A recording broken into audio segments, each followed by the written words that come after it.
Bismillahirrahmanirrahim. Alhamdulillahirabbil alamin. Allahumma shalli wa sallim wa barik wa karrim wa azim ala nabiyyil karim sayyidina wa maulana Muhammadin wa ala alihi wa sahbihi ajmain. Amma ba'du. Qalu subhanaka la ilma lana illa ma 'allamtana innaka antal alimul hakim wa tub 'alaina innaka antat tawwabur rahim.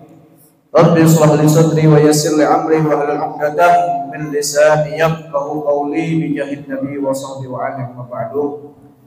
Hadratul mukarramun, para habaib, para dzurriyyah Rasulullah sallallahu alaihi wasallam yang hadir di tengah-tengah kita, alhamdulillah.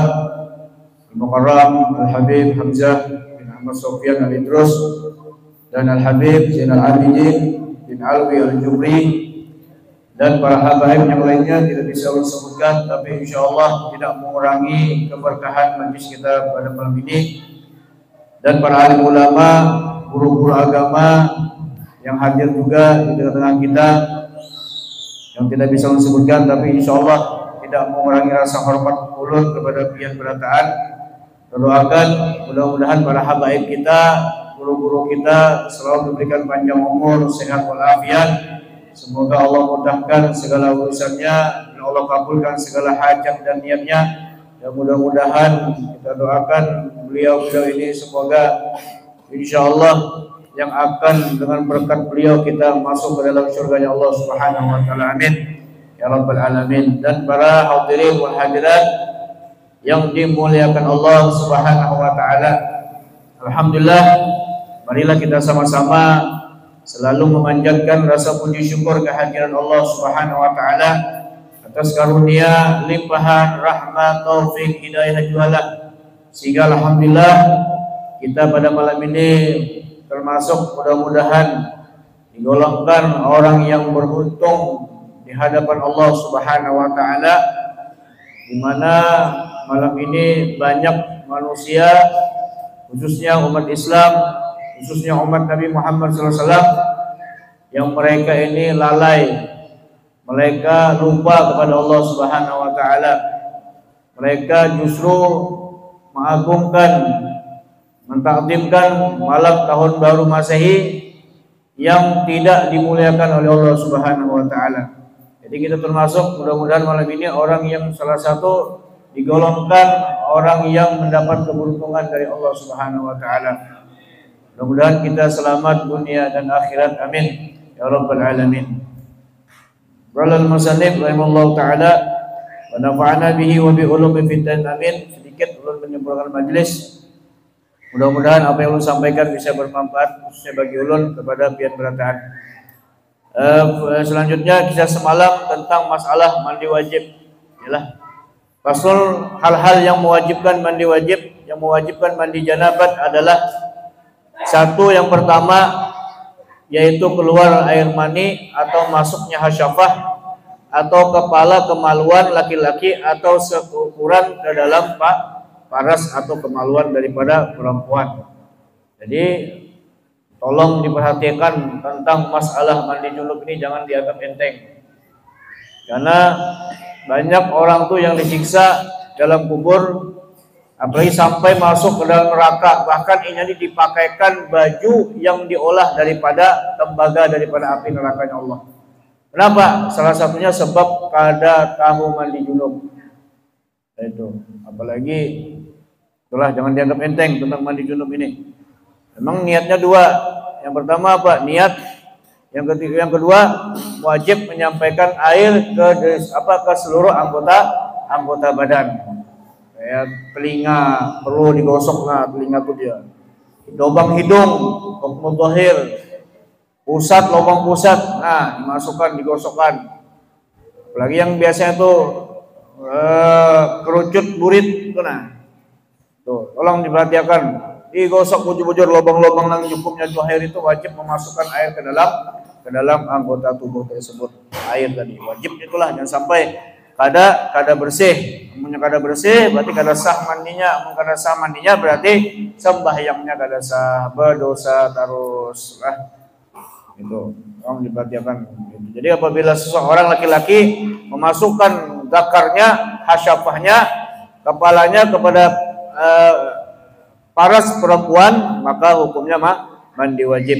Sekalipun tidak mengeluarkan daripada air mani, tetap hukumnya mandi wajib. Hafal aja biar. Yang kedua haid. Nah, haid jelas sudah, apabila seseorang perempuan apabila sudah habis masa haidnya, maka ini wajib mandi dengan niat tertentu. Apabila mandi janabat, niatnya mandi junub. Apabila dia dengan haid, berarti niatnya dengan mandi haid. Dan nipas. Nipas ini orang yang keluar darah setelah melahirkan. Nah, dan seperti melahirkan atau umpamanya keluar anak aja, sudah keluar darah, tetap hukumnya mandi nipas. Nah, wajib. Tuh, jelas sudah ini. Keguguran sama, arti kada melahirkan keguguran sama hukumnya mandi nipas. Tuh, 2 bulan bisa ada keguguran tuh, mandi nipas wajib itu. Dihukumkan mandi nipas. Nah, yang keempat, meninggal dunia, maka orang tadi meninggal dunia yang kayak biasa tuh, wajib dimandiakan. Sebab tahu sidin lagi meninggal keadaan junub, baru tahu kita. Buliknya tang mana kah malam, tengah malam, tang komplek, baru tahu pas mati tengah jalan, baru tahu kita. Jadi mandi junub wajib itu sidin. Lah, kita kada tahu. Jadi makanya setiap mayit itu wajib mandi, diniatkan untuk mengangkatkan hadas besar. Nah, meninggal dunia atau wafat, lah itu wajib mandi. Kecuali orang yang mati syahid. Kalau mati syahid, jihad fisabilillah, perang di jalan Allah, nah itu harus dimandiakan karena darah-darah yang mengalir dalam jasadnya itu akan menjadikan saksi di hadapan Allah. Yang mundur jihad tabinya lah, ini berkelahi, lain dua itu matinya lah. Itulah, itu daripada orang yang menyebabkan daripada wajib mandi. Pasal syarat mandi wajib janabah. Yang pertama air mutlak. Nah, setelah ini mengetahui air yang wajib, air yang suci atau mensucikan, yaitu air mutlak. Air mutlak ini yaitu yang dipakai untuk mandi junub, yang dipakai untuk orang istinja, yang dipakai untuk menghilangkan najis, itu dinamakan air mutlak, air yang tidak pernah dipakai, air yang sampai ukurannya sampai 2 kulah. Itu. Nah, syarat mandi wajib.